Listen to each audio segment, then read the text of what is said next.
So I thought it'd be fun to do a shorter and more practical episode about trash talk and how to win the game of trash talk, even if you don't talk trash. Because what I say to players all the time is you need to know the art of war so that it can't be used against you, even if you don't plan on using it yourself. Because at the highest levels of basketball, and for that matter in every field, if you go into business at a high level, trash talk and psychological warfare are being used all the time. So if you don't understand how to handle it when it does happen, it's kind of like going into battle without a sword or a shield, just naked.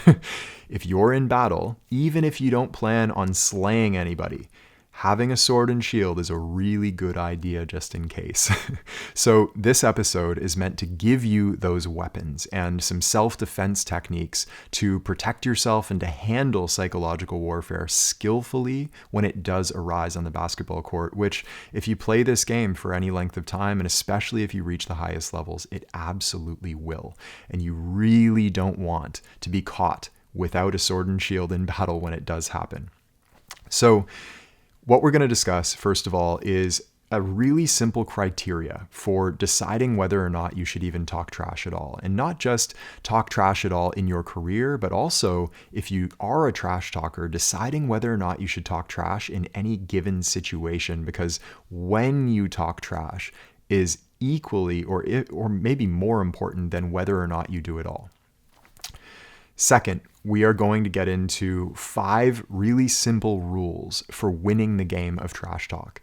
And once again, even if you're not the one talking trash, these rules and principles are going to help you navigate situations that otherwise you would be thrown off by.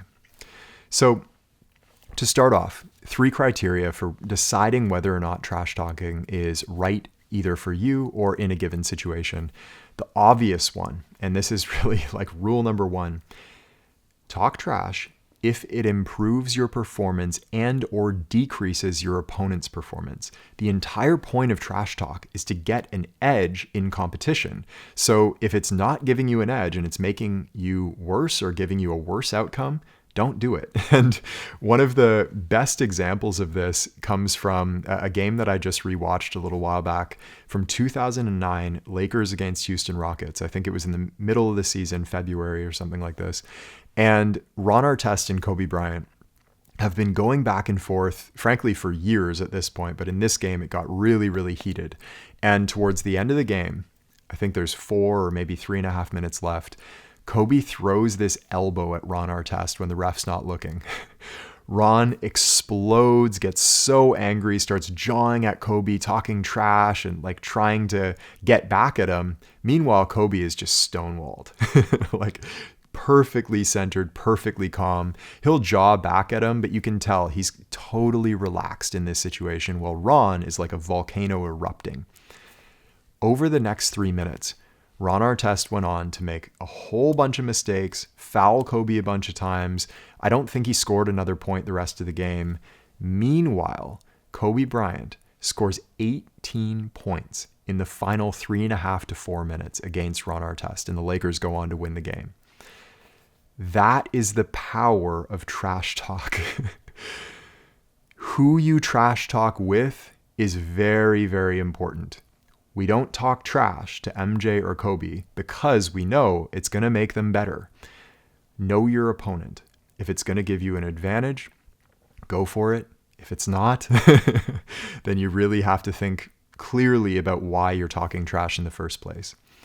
Second, if it feels good to you and it's true to your personality, talk trash. Think about Kevin Garnett, who has this really unique kind of explosive, big personality on the basketball court. His style of trash talking is going to be completely different from somebody who's really understated, like Tim Duncan, for example. 2 amazing players, same position, had lots of battles over the years, entirely different personalities. And so someone like Tim Duncan, who seems very quiet, straight-faced, neutral, centered, calm, relaxed, going up against somebody like Garnett, who again is like the volcano erupting all the time, you would think that KG would be the trash talker. And yet KG tells this story about how Tim Duncan is one of the most underrated trash talkers of all time, because rather than talking in full sentences and jawing back and forth, Timmy will just speak in one-liners. So he'll hit a bank shot and he'll be like, got you. You know, somebody will try a move and he'll block their shot and he'll go, nice try. But he'll just throw out these little one-liners. And you can imagine this is totally unique to his own personality. It's very different from somebody like Garnett or even somebody like Kobe, like MJ. Think about someone like Damian Lillard, who again is quiet and calm and centered, but is tough and can defend himself. All different personalities. The most important point is not whether or not you talk trash, it's staying true to your personality. So be authentic is what I'm saying. Don't pose and posture as a player that you're not.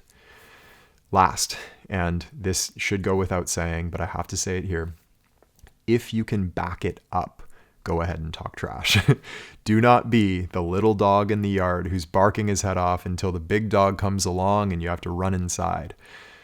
If you can back up your trash talk, go for it. If you can't back it up, you have no business talking about it. I hope that's clear. So getting into the 5 rules of winning trash talk, whether or not those 3 criteria were met, these 5 rules, as I've been saying, are very important to understand, even if you're not going to be talking trash. And the way that I'd like you to approach psychological warfare is in the spirit of the grandmaster rather than the tough guy hothead at the, out at the bar or in the playground or out at the court who can't tolerate anybody even looking at him wrong. And if anybody even does anything that's remotely disrespectful, he'll knock them out. That's the guy who, when he steps up to the highest level, immediately gets knocked out by somebody who knows what they're doing. The grand master, rather than being hot-headed and reactive and defending their honor at all times, is calm and centered and calculated and strategic. They understand the art of war.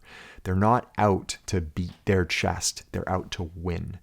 So, in the spirit of the grandmaster, these are the 5 principles for winning the game of trash talk. First one, counterintuitive, sort of Aikido jiu-jitsu move. Do not take anything that happens in trash talk seriously. You could kind of imagine this like a trash talker as a younger brother who's trying to get a reaction out of you and get you in trouble, right? The entire goal of trash talk is to make you play worse and or make your opponent play better if they're talking trash at you, that is. So if they're talking trash at you, the way that you take away all the power of the trash talk is just to not take it seriously. Don't react. Doesn't matter. Rather than fighting back, you can just slip and dodge. So what comes to mind is sort of like my golden retriever upstairs. Every morning he'll rush up to me with a toy and he'll come right up to me with the toy and then he'll step back a few feet. And then he'll run up to me again with the toy and then step back a few more feet. And he's obviously trying to bait me into playing with him. See the trash talker, the opponent, sort of like that, regardless of how tough and malicious even they seem to be, aggressive, violent. You can look at it sort of like the puppy dog who's coming up to like try to get you to play with them. They're trying to bait you. Don't take the bait. Don't take it seriously. Okay. Second, this goes hand in hand with the first principle of don't take it seriously. Do not back down. That may sound counter to the first point, but what I'm saying is rather than when they come at you, you cannot take it seriously, but don't cower. The bully will go after those that they can bully. In 8th grade, I had a teammate who we always joke that he had the same physique in 8th grade that he did at the end of high school. This guy, even in like 6th grade when he first started playing with us, he had these cannonball shoulders, a full 6-pack, this huge chest, and he played basketball like a football player. He would just run kids down. And I think he was averaging like 30 points a game that year just because nobody could stop him physically. He was so strong and tough that everybody just kind of got out of his way. So for some reason, this teammate of mine, I don't know why, I think it was an ego game. I was kind of neck and neck with him for the best player on our AAU team that year. And he starts coming at me, basically bullying me. And I remember one practice early on in that season we had this really aggressive play. And again, I'm like this skinny little kid. Like, I have no chance in a physical altercation with him. He knows it and I know it. We get into a jump ball tie up and he rips the ball out of my hand so hard I like stumble backwards. And I'll never forget this. He looks me in the eyes and he goes, "We're going to fight." I'm like, okay, what do I do now? Because like I got no chance if he decides to fight me. That's not good for me. Rather than backing down and maybe, and again, not being reactive, not taking it seriously in that moment. I didn't understand the art of war or anything like that at the time, but thankfully I made the right move in this situation just intuitively. Rather than backing down and, "Oh, I'm so sorry," and like allowing him to actually bully me, I stood up, strong posture, didn't say anything back. And on the next play, I attacked the rim straight at him, finished. He fouled me. I hit the layup and the free throw. And I remember staring at him and kind of sending this message non-verbally, because I wasn't talking trash back to him. I just said, "You can't bully me. I'm not going anywhere." And at the same time, also the undercurrent of that message was, "What are you doing, man? We're teammates." Somehow that one play, I still remember it today, like years and years and years later. It must be, I can't do the math right now on this, like going on 15 to 20 years later. In that moment, everything went quiet. And it was like all at once, he just accepted that he's not going to get under my skin and there's no point in doing this. All right. So when you don't back down and refuse to allow the other person to bully you, you eventually send a message to them that like they're not going to mess with you. And it prevents your performance from being decreased, because if I had backed down and just cowered and kind of tightened up and allowed him to suffocate me verbally, psychologically, then I would have played like a shell of the player that I actually was. And rather, I stood up tall, straight in my power and refused to accept it.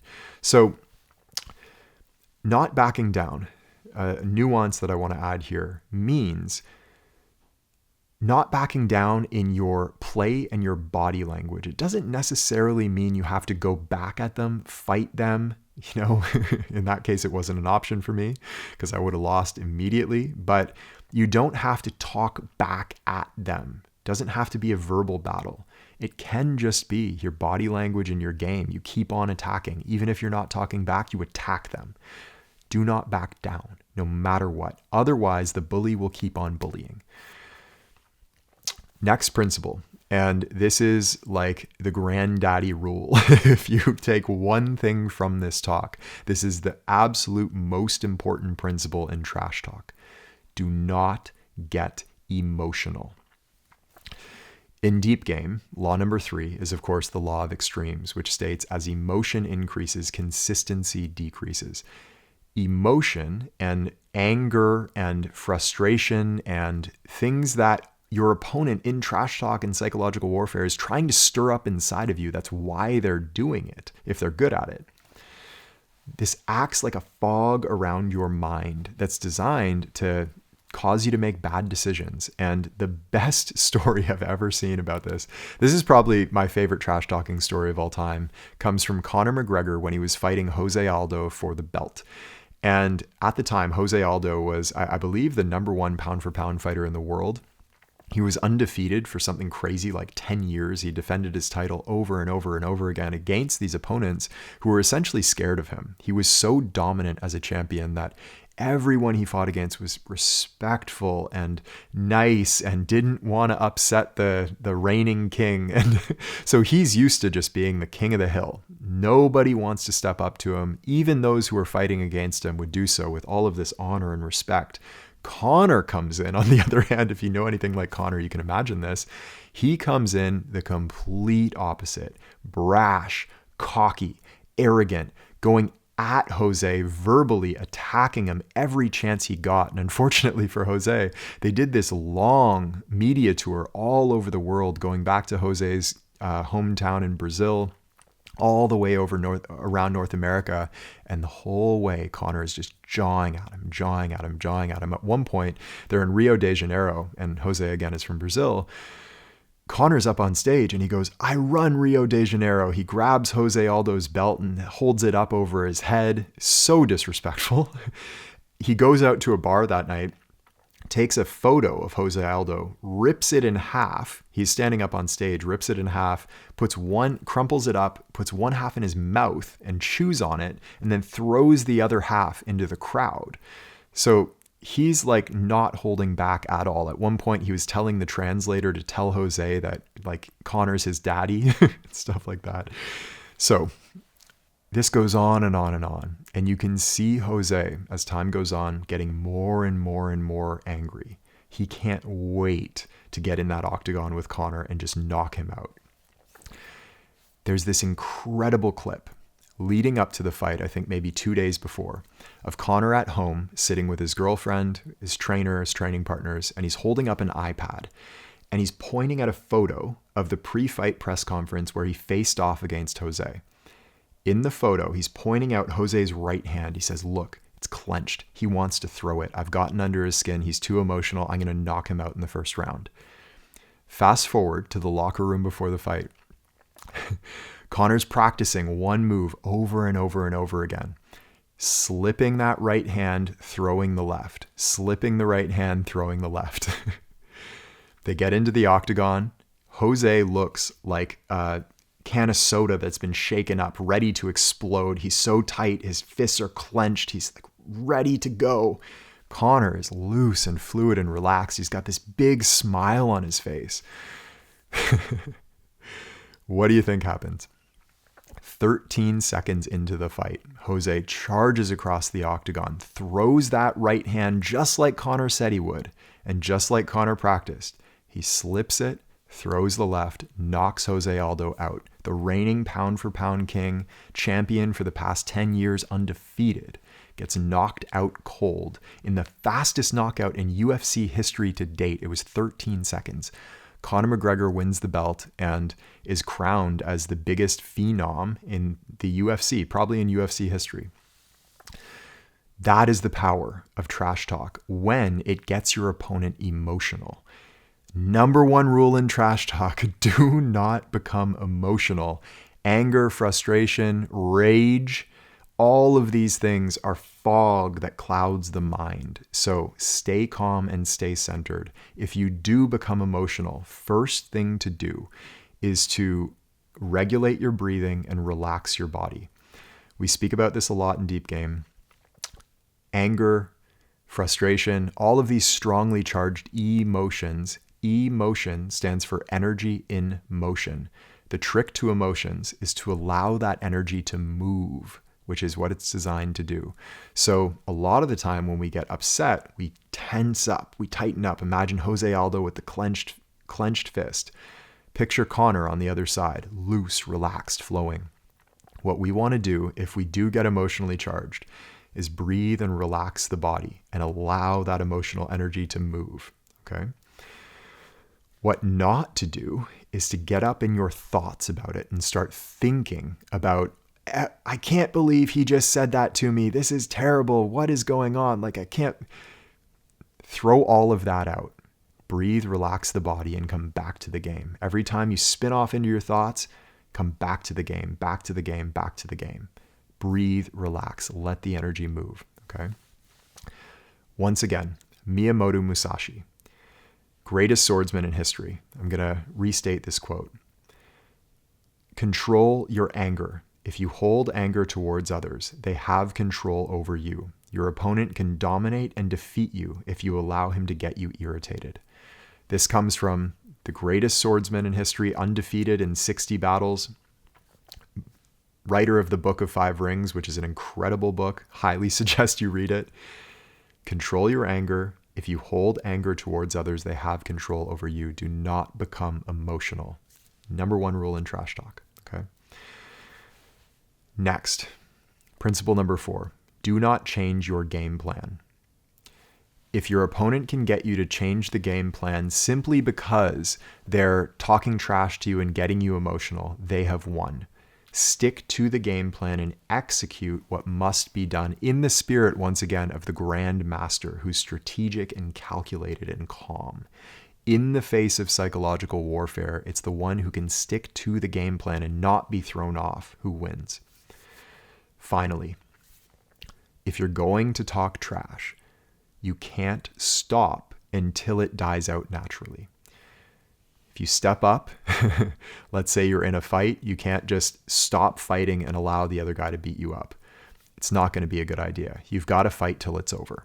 And so if you do find yourself in a trash talking scenario, see it through until it calms down and dies out naturally. Otherwise, if it's a skilled trash talker and you stop, they know they've got you. And that's when they can throw that knockout punch. So recapping these principles really quickly. The 3 criteria: should you talk trash in general or in a specific situation? If it improves your performance and or decreases your opponent's performance. We don't talk trash to MJ and Kobe for this reason. That's the whole point. Improve your performance, decrease your opponent's performance. If it feels good to you and is true to your personality, be authentic. No matter what you say or do, be authentic to yourself. If you can back it up, should go without saying, often doesn't. Whether or not these criteria are met, the 5 principles for winning the game of trash talk, again, if the criteria aren't met, but it's being done to you, observe these principles and you'll be successful. If you decide to talk trash, observe these principles and you'll be more effective. Number 1, do not take it seriously. The Aikido move is using your opponent's momentum against them. Number 2, do not back down. The bully will keep on bullying those he can bully. Never ever back down from someone who's coming at you. It doesn't mean you react. It just means you stand strong. The biggest rule, and the one that, once again, we had the longest talk on during this episode, do not get emotional. He who gets emotional first loses in the game of trash talk and psychological warfare. Number 4, do not change the game plan. Their entire goal is to throw you off, so don't let it happen. Number 5, do not stop until it dies out naturally. Finally, restating what I've been saying over and over here, know the art of war so that it can't be used against you. Use these tools and have these weapons in your arsenal just in case. Because again, if you play for any length of time, you're going to need them at some point. So that's it for our Trash Talk episode. I hope you enjoyed that one. I personally love these stories. Like the Conor McGregor, Jose Aldo story is one of my favorites. If you have any trash talking stories of your own or, from your own career, or frankly, just ones that you've seen or heard from various sports, athletic endeavors, even outside of the athletic world, I would love to hear them. Comment below and let me know. And until next time, practice these techniques. Let us know how you're doing with them. I would love to hear your results with techniques like relaxing your physical body and regulating your breathing in the face of strong emotion and trash talk, things of this nature. It really helps me as a teacher to hear about your experiences so that I can refine this teaching and hopefully make it even more beneficial for you. All right. So I hope this one helped you out, and I will see you in the next one. Hey, it's Taylor. I hope you enjoyed today's talk. And if you did, the best thing to do right now while it's fresh in your mind is head over to deepgame.com and take our free masterclass where you'll learn all of the fundamentals and all of the essential principles that every player should know about the part of basketball that's played with the mind. We've had players call this the best hour of basketball learning of their lives, and it's completely free right now. So head over to deepgame.com and I will see you there.